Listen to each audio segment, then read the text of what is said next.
Morning mga kalalads, welcome to my channel.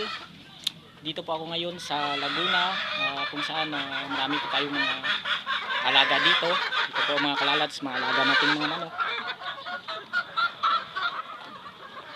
So dito po kami sa Laguna, Philippines. Ito po yung mga alaga din nating mga itik. May aso po tayo, kasama din po yung mga manok. So init ng panahon, grabe. So ikot po tayo dito mga kalalads. Dito po yung recording area po namin, kung saan mga nakatipi po yung mga alagain nating mga pansabong po.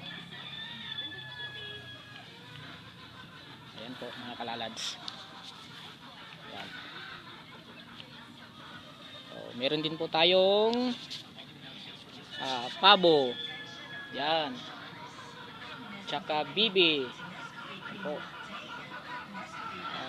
Ano pa po yung yung lupa. Gawa ng ulan, mga ilang araw na ulan mga kalalad, so basa pa. Ngayon lang kasi uminit. So hindi pa siya gaanong natuyo.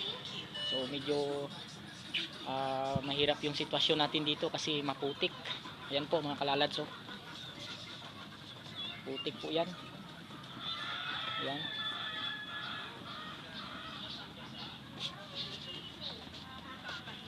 So, yung kasama ko po dito, yung pinsan ko.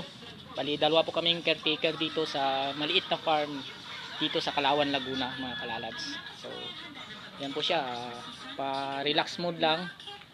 Cellphone lang, tsaka pakinig ng music kasi medyo pahinga-hinga kami ng konti. Break time na. Kaya, nag-vlog ako para at least makita rin po ninyo yung sitwasyon dito sa amin. So, ayan po mga kalalads. Yan yung area.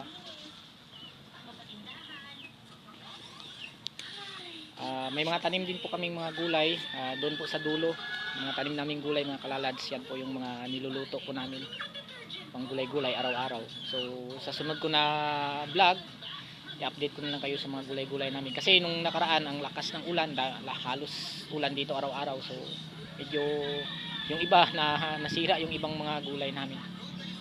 So mga kalalads, thank you for watching. Salamat ulit at saka welcome sa aking YouTube channel. So thank you very much. Sa sunod na vlog, kita-kita tayo ulit. Salamat po.